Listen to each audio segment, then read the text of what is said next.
नमस्कार, मैं हूं आपके साथ प्रदीप आजाद। राजस्थान की सियासत, राजस्थान की राजनीति, राजस्थान की पॉलिटिक्स इस समय बाकी चाहे मौसम ठंडा हो गया हो, माहौल बदल गया हो, लेकिन गर्माहट अभी भी बाकी है। पिछले कुछ दिनों से देखा जाए तो राजस्थान में जो अमूमन चर्चाएं की जाती है, अशोक गहलोत खेमा और सचिन पायलट खेमा। दरअसल दोनों ही खेमों में पिछले कुछ समय से चुप्पी थी, लेकिन फिर अचानक वो चुप्पी टूट गई। और हाल ही में 2 दिन पहले विधायक गावड़िया ने जिस तरीके से कांग्रेस के अशोक गहलोत खेमे के धर्मेंद्र राठौड़ पर निशाना साध दिया, उसकी चर्चाएं रही। और अब वो मामला कुछ शांत होता, उसके बाद ही अब विधायक जोगिंदर सिंह अवाना, इन्होंने राजस्थान की राजनीति में एक नई बहस को जन्म दे दिया और उन्होंने सीधे तौर पर यह कह दिया कि भाजपा से गुर्जर विधायक नहीं है और यही नुकसान हुआ। दरअसल बसपा से ताल्लुक रखने वाले जोगिंदर अवाना और फिर कांग्रेस में शामिल होकर गहलोत सरकार का साथ देने वाले इन विधायक महोदय को अब बीजेपी की चिंता सताने लगी है कि बीजेपी में कोई भी एमएलए नहीं है या बीजेपी की ओर से ज्यादा तवज्जो नहीं दी जा रही।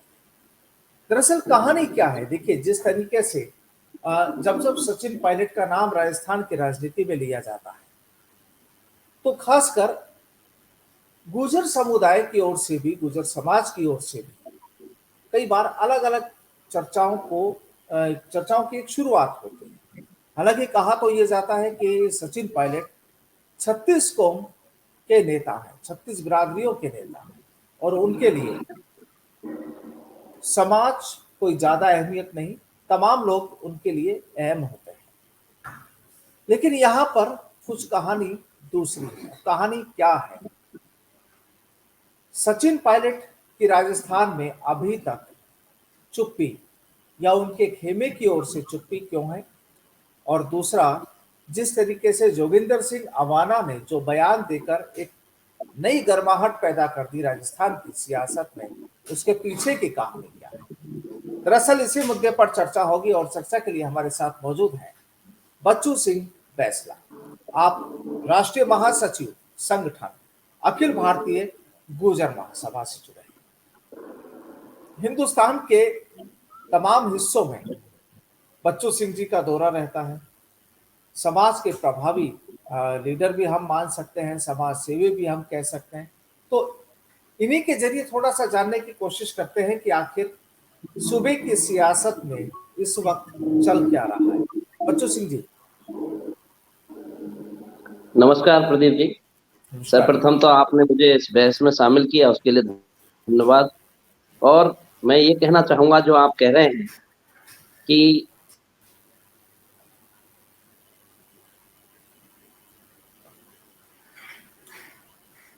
शायद नेटवर्क इशू होने की वजह से बच्चू सिंह जी की आवाज नहीं पहुंच पा रही है। कुल मिलाकर देखिए, बच्चू सिंह जी दोबारा बच्चू सिंह जी, अगर मेरी आवाज आपको आ रही है तो वापस एक बार आप कनेक्ट हो सकते हैं।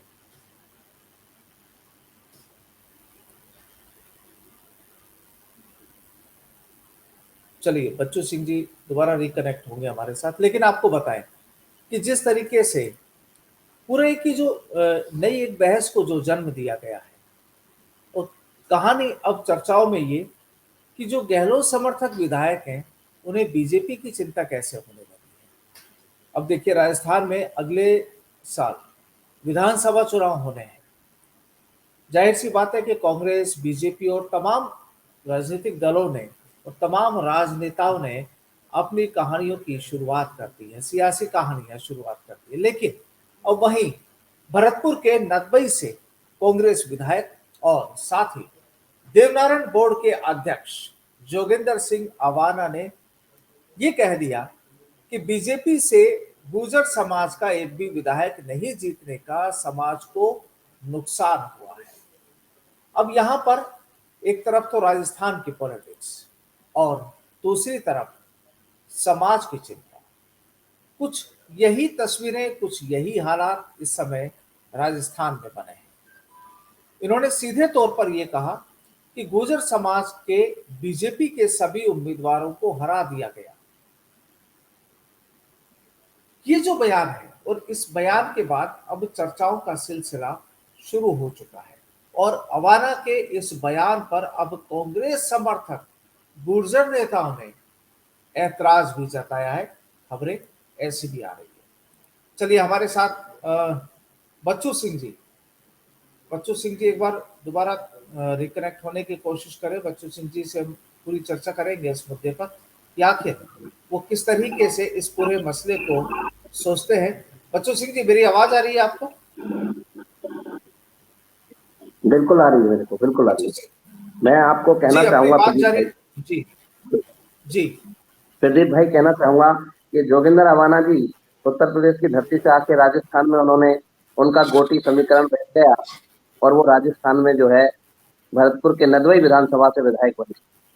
उन्होंने कहा कि जैसे भाजपा से वो लोग जो है 8 लोग आए थे, भाजपा का एक भी विधायक नहीं बना। ये जो विषय था वो कोई बड़ा विषय नहीं है, राजनीति है, राजनीति में उतार चढ़ाव होते हैं। और उसके लिए राजस्थान के गुर्जर समाज के साथ जो छल किया कांग्रेस ने कि किसी को दूल्हे का चेहरा बना के और किसी को मुख्यमंत्री का पद दिया और उन्होंने पूरे देश प्रदेश में ये हवा फैलाई, केवल राजस्थान के गुर्जर के जहन में ये डालने का काम किया प्रदीप भाई कि राजस्थान का मुख्यमंत्री सचिन पायलट बनने जा रहा है। इसलिए ये ऐसा हुआ क्योंकि कोई भी कौम के साथ जब इस तरह का होता है, क्योंकि कोई भी राजनीतिक दल ये बातें करते हैं कि जातिवादी की राजनीति नहीं चलती या जातिवादी का नहीं होता है, लेकिन 100% ऐसा होता है। राजस्थान में वो काफी हद तक होता है। हनुमान बेनीवाल जाट समाज से आते हैं, आरएलपी का कोई भी कैंडिडेट कहीं राजस्थान में खड़ा होता है तो वो हनुमान बेनीवाल के नाम से जाट उसके साथ खड़े हो जाते हैं पूरे प्रदेश में। तो ये उस जाति की कौम के लिए, उस कौम का कोई व्यक्ति अपने व्यक्ति को नेतृत्व लेने के लिए वो कौम इस तरह की बातें करना कोई बड़ी बात नहीं है। जो भाजपा के साथ जो 2018 के चुनाव में हुआ है उसका परिणाम यही था कि कौम ने सोचा कि राजस्थान के गुर्जर समाज का बेटा एक मुख्यमंत्री पहली बार राजस्थान में बनने जा रहा है, इसलिए उन्होंने अपने बीजेपी से भी गुर्जर समाज का कोई व्यक्ति खड़ा हुआ उसका भी ध्यान नहीं दिया और केवल मुख्यमंत्री का चेहरा मान के, केवल मुख्यमंत्री का टारगेट करके, अपने सारे गिले शिकवे भुला करके समाज में आपस में दो परिवारों में कोई वैमनस्यता थी, वैमनस्यता वाले लोगों को भी दूर करते हुए उन्होंने ये कहा कि अब की बार सिर्फ सचिन पायलट के लिए वोट करना है। कांग्रेस का वोट करना मतलब सीधा सचिन पायलट का वोट होगा, सीधा मुख्यमंत्री को वोट होगा और मुख्यमंत्री आपका बेटा सचिन पायलट बनेगा। ये तय हो गया था। पूरे प्रदेश में कांग्रेस भी इस बात को बोल रही थी और माननीय सामान्य हमारे सचिन पायलट जो हैं वो भी इस बात को उन्होंने जगह जगह अपने भाषणों में उच्चारण किया कि आप अगर इसको जिता के भेजोगे तो मेरे हाथ मजबूत होंगे। चाहे वो बयाना की बात हो, चाहे राजस्थान की किसी पूरे पूरब के इलाकों की बात हो, हर विधानसभा में जहां सचिन पायलट गए उनका प्रचार करने के लिए, चाहे वो रिजर्व सीट थी, चाहे वो एससी की थी, एसटी की थी, उन सीटों पर भी उन्होंने कहा कि इसके हाथ मजबूत करोगे, इसको जिता के भेजोगे तो आपका बेटा मजबूत होगा, आपका बेटा प्रदेश का नेतृत्व करेगा अगर इसको जिता के भेजोगे। ये माननीय सचिन पायलट के भाषण हुआ करते थे 2018 में और इसी कारण राजस्थान के भोले गुर्जर ने उसके साथ जो छलावा हुआ है, उस भोले गुर्जर ने उस पर भरोसा किया, उस पर विश्वास किया, कांग्रेस आला कमान पर विश्वास किया कि केवल हमारी बेटा, पहली बार हमारी कौम का बेटा कोई मुख्यमंत्री बनने जा रहा है, कोई किसान का बेटा, कोई पिछड़े हुए सबसे पिछड़ा, जिसको कि मैंने आपको कहा चोपड़ा कमेटी की रिपोर्ट में कहा दरिद्रता के टापू बने, ऐसे गुर्जर समाज ने उस पर भरोसा करके उसके विश्वास को तोड़ने का काम किया और उस विश्वास ने उन्होंने एकजुट होकर अपने व्यक्तियों को भी हराना उचित समझा कि उनका बेटा मुख्यमंत्री बनने जा रहा है और इसीलिए ऐसा हुआ कि वो सीटें हारी बीजेपी। लेकिन उसके साथ ये कभी भी सदा सच नहीं होने वाला होता है। मैंने बहुत सारे चैनलों में डिबेट की, मैंने जब से होश संभाला है और जब से मैं 20 साल से संगठन का काम कर रहा हूँ, चाहे देश की बात हो चाहे प्रदेश की बात हो, जैसा आपने कहा मुझे सौभाग्य प्राप्त हुआ है इस कौम का, हिंदुस्तान का जम्मू कश्मीर से कन्याकुमारी, आसाम से गुजरात तक मुझे सौभाग्य प्राप्त हुआ है इस कौम का कि मैं पूरे देश का नेतृत्व कर रहा हूँ और देश के केवल प्रदेश की राजधानी नहीं उसके जिला स्तर तक जा रहा हूँ और राजस्थान का भी एक भी जिला मेरे लिए अछूता नहीं है। राजस्थान का पूरब से पश्चिम और उत्तर से दक्षिण का हर जिले को मैं कंटिन्यू अनवरत टच में रहता हूं और जाता हूं, टूर करता रहता हूं कंटिन्यू समाज। मेरा एक ही मिशन है, मेरा एक ही मिशन है प्रदीप भाई, कि मैं जिंदा रहूं या ना रहूं, मेरा वजूद जिंदा रहे या ना रहे, लेकिन मेरी कौम का वजूद जिंदा रहना चाहिए। मैं इस सोच पे काम करने वाला व्यक्ति हूं और इस बात को देखते हुए मैं ये बात कहना चाहता हूं, मैंने हमेशा कहा है कि जितना जो राजनीतिक दल हमको देगा उसका हम 100% उसको देंगे। कांग्रेस भी हमको जितना टिकट देगी उनके व्यक्ति भी जीत के आएंगे, भाजपा हमको जितने टिकट देगी उनको हम जीत के आएंगे। और राजस्थान की धरती पर आपको बता दूं भाई साहब, लगभग 104 से 5 विधानसभा क्षेत्रों को तो टच करता है गुर्जर समाज, लेकिन उसके साथ में 76 विधानसभा क्षेत्र ऐसे हैं जहां 5 से 10 हजार से नीचे किसी भी विधानसभा में वोट नहीं है, और जो जिताना और हराना तय करते हैं। और आने वाले 2000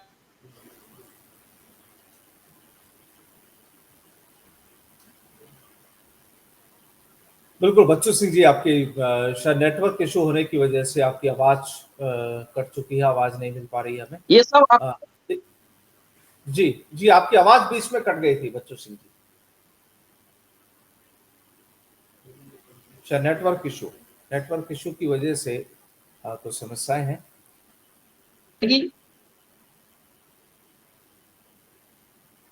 तो देखिए यहाँ पर सीधे तौर पर बच्चू सिंह बैसला जिस तरीके से अपनी बात रख रहे हैं, यहाँ पर सीधे तौर पर चाहे बीजेपी हो चाहे कांग्रेस हो, जो इन्हें साथ में लेकर चलेगी ये उन्हें साथ में लेकर चलेंगे, चाहे कांग्रेस हो या भारतीय जनता पार्टी, उससे कोई फर्क नहीं पड़ता। और जिस तरीके से कहा जा रहा है कि 70 से ज्यादा विधानसभा इलाके राजस्थान में ऐसे हैं जहां पर गुर्जर समाज का प्रभुत्व है। कई जगह पर ऐसी है बकुल बैसला जी कि 5 से 10 हजार जहां पर वोटर्स, गुर्जर समाज के जो वोटर्स है, जो हार और जीत का अंतर रखते हैं या फाइनल वहां से डिसीजन देते हैं। दरअसल केवल राजस्थान में कुछ एक जगह नहीं, लेकिन जिस तरीके से यहाँ पर, जिस तरीके से बच्चू सिंह बैसला ने भी साफ तौर पर कहा कि हाँ, राजस्थान में जातिवाद पर भी राजनीति होती है, और इन्होंने इसका उदाहरण हनुमान बेनीवाल को लेकर भी दिया। और जाहिर सी बात है कि इससे इनकार नहीं है कि यहाँ पर जातिवाद से परे हटकर कोई काम किया जाता है। बिल्कुल, राजस्थान की राजनीति में जब भी वोटों की गिनती की जाती है तो यहाँ पर जो एक्सपर्ट्स जो आकलन करते हैं वो यही देखते हैं कि किस समाज के कितने वोट हैं, किस इलाके में कौन सा समाज प्रभुत्व रखता है, कौन सा ऐसा समाज है जिसके हाथ में हार और जीत का मापदंड होता है, पैरामीटर होता है। कुल ऐसी ही कहानी है। लेकिन अब जिस तरीके से जोगिंदर सिंह अवाना ने, उनका जो बयान आया, जाहिर सी बात है कि जो दूसरे जो लीडर्स हैं उन्होंने भी नाराजगी, ऐतराज कह सकते हैं कि ऐतराज जताया है। दरअसल जोगिंदर सिंह अवाना ने कहा क्या था वो आपको बताते हैं कि जितने सिर आप राजस्थान की विधानसभा में गिना लेंगे उतनी ही हमारे समाज की पूछ हो जाएगी। बीजेपी ने गुर्जर समाज के लोगों को 8 टिकट दिए थे, आपने सबको क्लीन बोल्ड कर दिया, मैं तो पता नहीं कैसे जीत गया। यह है अवाना का बयान। मेरा नसीब अच्छा था कि मैं जीत गया और गुर्जर समाज के बीजेपी के सारे उम्मीदवार हारे।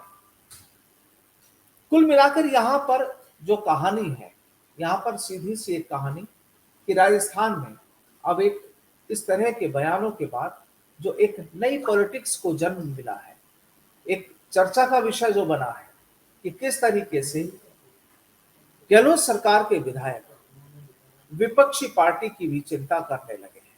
जाहिर सी बात है कि अगले साल राजस्थान में विधानसभा चुनाव होने हैं, नजरें सबकी हैं, तैयारियां सबकी हैं, चाहे बीजेपी हो चाहे कांग्रेस हो, तमाम दलों की, तमाम नेताओं की यहाँ पर तैयारियां है कि उस चुनाव को किसी भी तरीके से जीता जा सके। बैसला जी हमारे साथ रिकनेक्ट हो चुके हैं। जी, आपकी बात अधूरी रह गई थी बच्चू सिंह जी।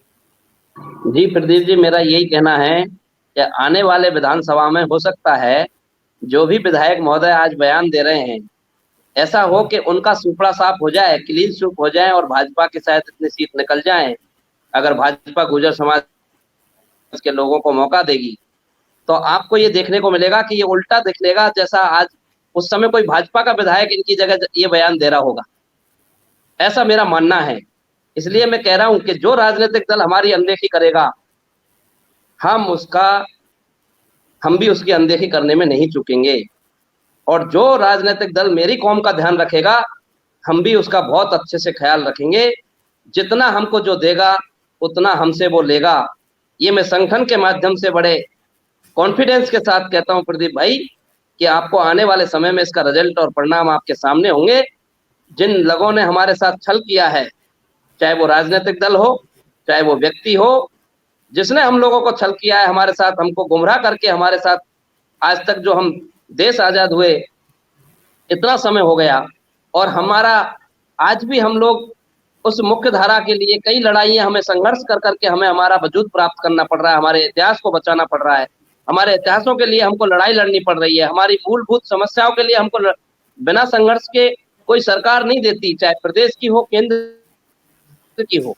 इसलिए हम कहना चाहते हैं बड़े स्पष्ट रूप से ये बात कि आने वाले समय में हमारा समाज जम्मू कश्मीर से लेकर कन्याकुमारी और आसाम से गुजरात तक ये जरूर महसूस कराएगा कि कौन सा दल हमारे कौम का अच्छा ख्याल रखता है, कौन सा दल हमारे लोगों को प्रतिनिधित्व अधिक देता है, उस दल को कितना माइलेज।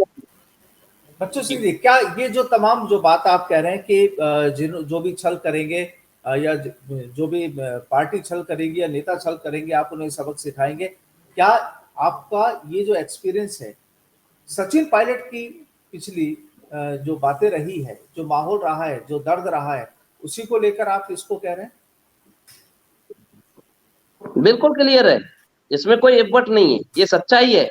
और इसके साथ केवल इस एक्सपीरियंस को ही नहीं कह रहा हूं मैं और भी इसके बड़े एक्सपीरियंस कह रहा हूं आपको। जिन लोगों ने प्रदेश में नेतृत्व किया है राजस्थान में, उन लोगों ने देश में किया। मैं बड़ी ऊपर इतनी लंबी दूर नहीं जाना चाहता, मैं केवल प्रदेश में ही जाना चाहता हूं। मेरी समाज को राजनीति में आगे आने से रोका गया है, ये आज पहली बार नहीं हुआ है, उससे पहले भी हुआ था और बरसों से होता चला आ रहा है। उनको पता है कि ये मार्शल कौम है, इन लोगों को अगर हमने आगे आने दिया तो हमारा भविष्य खत्म हो जाएगा, हमारे लोगों का भविष्य खत्म हो जाएगा, क्योंकि इनको टिकट देंगे तो डेफिनेटली ये सीट निकाल के लाएंगे। ऐसी राजस्थान में बहुत सारी विधानसभा है जहां मेरा समाज नंबर 1 की स्थिति पे आता है। ऐसी राजस्थान में 45-46 विधानसभा है जहां मेरा समाज नंबर 1, जिसको कहते हैं बहुसंख्यक संख्या में, अगर उस विधानसभा में रिप्रेजेंट करता है और उसके व्यक्ति को टिकट ना देके किसी दूसरे व्यक्ति को टिकट दिया जाता है और फिर वो पार्टी उससे उम्मीद करती है कि वो कौम उसको वोट देगी। अगर हमारा कोई पेड़ नहीं लगाएंगे, मैं राजनीतिक दलों के मुखियाओं से भी इस माने से संदेश देना चाहता हूं, वृक्षारोपण अपन क्यों करते हैं? वृक्षारोपण अपन इसलिए करते हैं कि वृक्षारोपण से एक हरियाली पैदा होगी, वो समाज भी लहलहाएगा और उस समाज की हरियाली आएगी तो उस पार्टी में भी हरियाली आएगी, वो समाज भी लहलाएगा तो उस पार्टी को लहलाएगा जिस पार्टी ने उन लोगों को मौका देंगे। ये हमारे साथ आज से नहीं, अंग्रेजों के टाइम से होता आ रहा है। 1927 में क्रिमिनल ट्राइब बना था प्रदीप भाई। उस समय आजादी में क्रिमिनल ट्राइब में 2 कम्युनिटियों को माना जाता था, मीणा और गुजर। एसटी के अंदर 1927 में क्रिमिनल ट्राइब अपराधी जाति मानी जाती थी, हिस्ट्री में लिखा है क्लियर, ये मैं नहीं कह रहा हूं। और उस समय अंग्रेजों ने जब अत्याचार आते थे, अगर कहीं किसी को, उन अंग्रेजों को किसी से डर लगता था किसी से, तो वो सिर्फ एक गुजर कम्युनिटी थी जिसको कि अपने घर को जाने के छोड़ने के लिए उसको थाने में रोजनामचे में नाम लिखा के जाना पड़ता था उस जमाने में। कि ये 5 लोग भी इकट्ठे हो गए तो ये अपने लिए खतरा हो जाएंगे, ये हमको भारत से भगाने में सबसे बड़ी कौम अगर कोई मिलेगी तो ये इस तरह की स्थिति होगी। तो ऐसे ही हमको राजनीति में रोकने का प्रयास किया जा रहा है। बरसों से हमारा वैसे ही पिछड़ापन था, हम लोग वैसे ही आगे नहीं आ पाते थे। हम तो जैसे होता था वैसे ही हम वोट डालते आए, चलते आए। लेकिन अब मेरी कौम वोट संभाल के डालेगी और मेरी वोट कौम मेरे इतिहास को देखेगी कि हमने इतने 75 साल हो गए देश को आजाद हुए, मेरे कौम के लोगों को जहां जगह स्थान मिलना चाहिए था वो स्थान नहीं मिला है। इसलिए अब वोट सोच के और वोट पूरा तोल के डालेगी मेरी कौम। जितना जो राजनीतिक दल देगा उसको उसके बदले में उतना ही तोल के मेरी कौम देगी, और पूरब से पश्चिम देगी और उत्तर से दक्षिण देगी। राजस्थान में मेरी कम्युनिटी का भी बहुत बड़ा बहुमत है इस बात का। और हमारे साथ जो छलावे और जो हमारे साथ आज तक जो धोखे हुए हैं, उन धोखों को भी हम बड़े वाचिंग करेंगे। हमारे इंटेलेक्चुअल लोग, समाज के बहुत लोग इस बुद्धिजीवी इस लाइन में काम करना चालू कर दिया है, और वो अपना काम कर रहे हैं, उनको सोच रहे हैं, वो हर बच्चे को इस बात को समझा रहे हैं। और हमारे राष्ट्रीय अधिवेशन में भी हम इस विषय पे विशेष फोकस करने वाले हैं, जो हाल आने वाले समय में होने वाला है आपके प्रदेश में, जिसका हमारा टारगेट रहेगा। जी बच्चू सिंह जी, आखिरी एक सवाल संक्षेप में जवाब दीजिए कि सचिन पायलट की चुप्पी या उनकी सियासत को लेकर आप क्या सोचते हैं? राजस्थान में इस समय क्या चल रहा है? प्रदीप भाई, मेरा सोचना यह है, किसी के अंदर जाके मैं नहीं सोच सकता कि मैं उनका क्या सोचना है। वो युवा नेता हैं, युवा दिलों की धड़कन है, समाज का हर व्यक्ति उनको चाहता है, हर जगह बात होती है। लेकिन कुछ गलतियां सचिन पायलट से भी हुई हैं, मैं आपको क्लियर बोल रहा हूं, कुछ गलतियां उनसे भी हुई हैं, और वो गलतियां उनको स्वीकारनी चाहिए, कोई दिक्कत नहीं है। लेकिन उनके साथ जो धोखा हुआ है, ये सीधा सीधा उनके साथ नहीं हुआ है, ये गुर्जर समाज राजस्थान के साथ धोखा हुआ है। इस बात को भली भांति मेरे कौम का बच्चा बच्चा दूर दराज गांव ढाणी में बैठा भी देख रहा है कि हमारी कौम के बेटे के साथ, सचिन पायलट के साथ धोखा नहीं हुआ, ये गुर्जर बिरादरी के साथ धोखा हुआ। धोखा किसने किया? कांग्रेस पार्टी ने किया है, और कांग्रेस पार्टी में जो नेतृत्व कर रहे हैं उन्होंने किया है।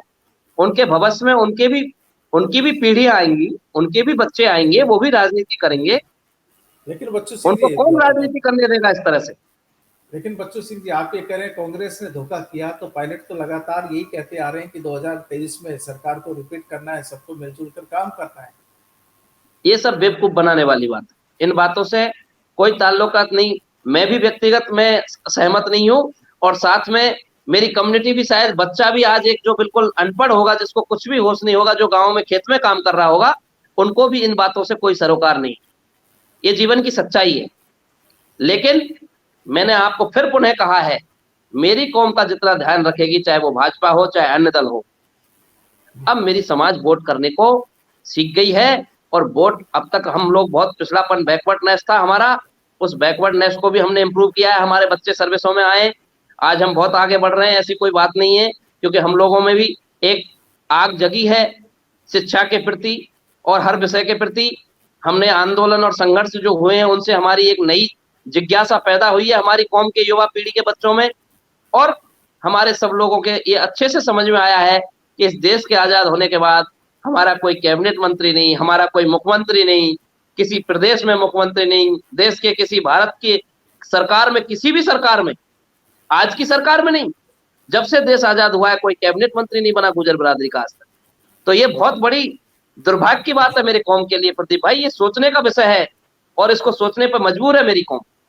ये मैं आपको पक्का बता रहा हूं, क्योंकि मैं देश के कोने कोने जाता हूं, कि एक कैबिनेट मंत्री आज तक भारत में गुर्जर समाज का व्यक्ति आज तक नहीं बना है, आज दिन तक, जब से सरकारें बनना चालू हुई है, और प्रदेश का किसी का मुख्यमंत्री नहीं बना है।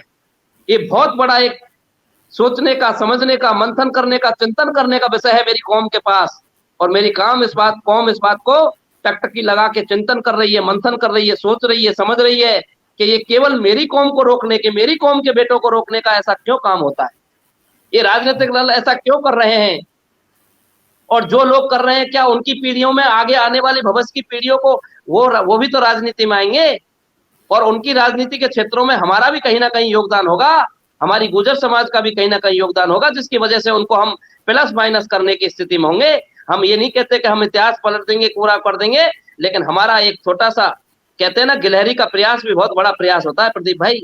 जब राम सेतु बना था तो गिलहरी ने भी अपना प्रयास किया था, और जब राम सेतु में जब गिलहरी अब जब जैसा योगदान कर सकती है, तो मेरी कौम तो कहीं कहीं काफी स्थान पर उसमें अहम स्थान रखती है, कि गिलहरी जाती थी और समुद्र में जाती और वापस गीली होके आती और रेत में अपनी पलटी मारती और अपने साथ में रेत को चिपका के और वापस समुद्र में जाती कि मैं भी मेरा प्रयास कर रही हूँ। तो डेफिनेटली मेरी कौम उस बात प्रयास में अनवरत लगी हुई है, और कुछ ना कुछ इतिहास बदलेगा। जो आने वाला समय है उसमें आपको 2023 में मजा आएगा, आपको पता लगेगा कि मेरा कौम राजस्थान की कितनी विधानसभा को इफेक्ट करता है। ये आने वाला समय 2023 में आप भी यही हैं और मैं भी यही हूँ, आपके साथ देखूंगा, डिबेट करूंगा इस विषय। तो बिल्कुल देखिए, जाहिर सी बात है कि जिस तरीके से जोगिंदर सिंह हवाना का जो बयान आया, चर्चाएं होना लाजमी है, और समाज को लेकर भी चर्चाएं होना लाजमी है, मैं राजनीतिक एक चीज दलों और को छोटा लेकर सा भी। कहूंगा आपको, एक एक जी। सेकंड के लिए रोकूंगा क्योंकि बात पूरी नहीं हुई थी, हम कट गए। जोगिंदर अवाना जी जी। को भी मैं एक राय देना चाहता हूँ। वो देवनारायण बोर्ड के अध्यक्ष बने, उत्तर प्रदेश की धरती से आके उनको राजनीतिक सौभाग्य प्राप्त हुआ है राजस्थान की धरती में। उनको इस बोर्ड में रहते हुए, राजस्थान के बोर्ड में कभी किसी का, देवनारायण बोर्ड का चेयरमैन प्रॉपर तरीके से आज तक किसी ने काम नहीं किया। उनको काम करना चाहिए, काम करके दिखाना चाहिए। इस कौम का देवनारायण आराध्य देव है। राजस्थान, मध्य प्रदेश तो खासतौर से 2 राज्य में हमारा देवनारायण भगवान को अपना इष्ट देव मानते हैं। अगर इसका काम देवनारायण बोर्ड का वो प्रॉपर करके और कुछ अपना माइलस्टोन दिखा देंगे तो अच्छी बात है, अन्यथा नहीं तो उनको भी उसका कोप का भाजन बनना पड़ेगा। चलिए बच्चू सिंह जी, बहुत बहुत शुक्रिया हमारे साथ जुड़ने के लिए, अपनी राय रखने के लिए। नमस्कार। फिर मुलाकात होगी एक थैंक यू। नए विषय के साथ। फिलहाल नमस्कार। नमस्कार, राम राम साहब।